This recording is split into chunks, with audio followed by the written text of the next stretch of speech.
Nous le faisons par compassion. Nous le faisons parce que nous avons découvert que la parole de Dieu est la meilleure chose que l'homme peut connaître. Ton argent ne va jamais te donner le bonheur. Tes plantains ne vont jamais faire de toi un homme heureux. Ta boutique ne va jamais te donner tout ce dont tu as besoin. La seule chose ou la seule personne qui peut faire de toi une personne meilleure, c'est Jésus-Christ. Parce qu'il a prouvé cela autrefois en donnant sa vie sur la croix pour toi. Il y a longtemps tu aurais été condamné. Il y a longtemps l'enfer t'aurait accueilli. Combien de personnes sont mortes sans écouter la parole de Dieu? Combien de fois tu as fait d'accidents? D'autres sont morts et toi tu n'es pas mort. Combien de fois tu es tombé malade et tu as été guéri? Or d'autres sont morts de leur maladie. Est-ce que tu crois que c'est parce que tu es fort? Est-ce que tu crois que c'est parce que tu avais de l'argent? Non, c'est parce que Dieu dans son plan avait prévu qu'aujourd'hui il va te parler de lui. C'est parce que Dieu dans son plan avait prévu qu'aujourd'hui tu dois écouter sa parole avant que tu ne meurs. Parce que si tu meurs sans écouter sa parole, c'est l'enfer. Si tu meurs sans reconnaître que Dieu est ton Dieu, sans reconnaître le Seigneur Jésus dans ta vie, c'est l'enfer.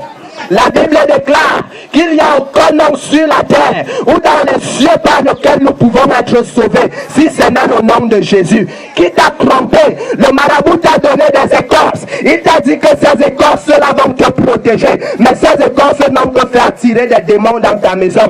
Tandis que tu visites ce marabout-là, tu as été guéri. Non, la maladie a fait semblant de partir, mais elle est revenue pour t'exterminer. Depuis que tu vois ce sorcier-là, qu'est-ce qu'il a fait pour toi?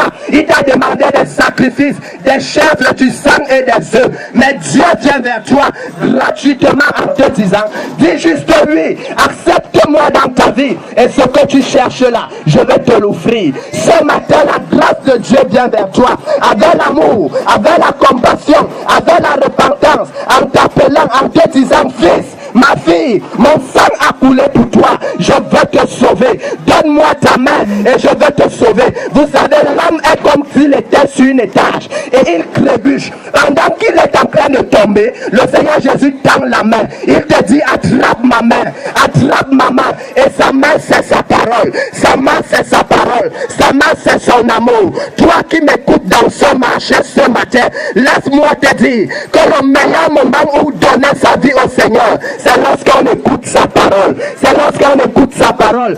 Demain, il serait peut-être trop tard. Je peux partir là maintenant, je meurs. Et qu'est-ce que tu vas dire? La vie ne t'appartient pas. Tu n'as pas le monopole sur toi-même. Tu n'as pas le monopole de décider. Parce que la mort attrape tout le monde à tout moment. Qui sait ce qui va t'arriver demain? Ne renvoie pas demain ce que tu peux faire aujourd'hui.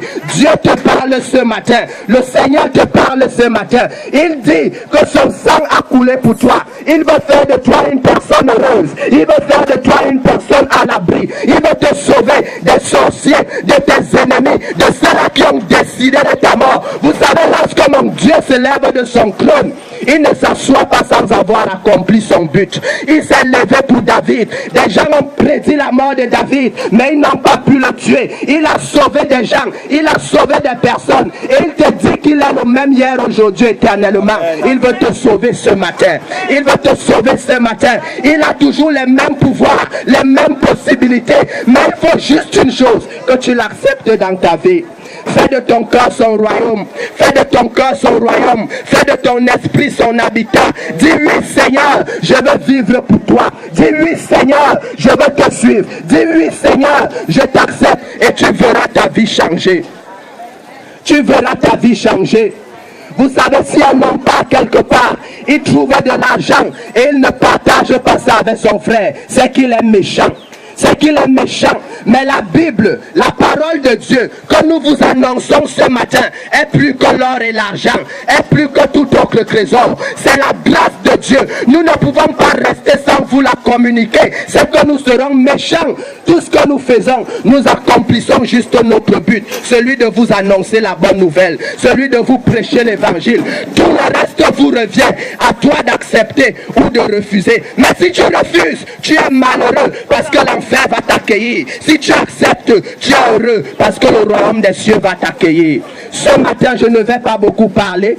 Je vais juste dire une chose, c'est que si tu es là et que tu as reconnu dans ta vie qu'il te faut un sauveur, si tu es là et que tu as reconnu dans ta vie que quelque part tu étais emprisonné, tu vends, tu ne fais rien avec ton argent, si tu es là et que tu as reconnu que quelque part les mauvaises personnes du village avaient dit quelque chose dans ta vie, la grâce de Dieu est venue vers toi. Lève juste la main, accepte le Seigneur et nous allons prier pour toi. Je vais passer le micro à mon frère qui va prier pour vous afin que tous ceux-là qui ont levé leurs mains, leur grâce et le Seigneur descendent dans leur vie. Que Dieu vous bénisse et que sa parole travaille dans vos cœurs.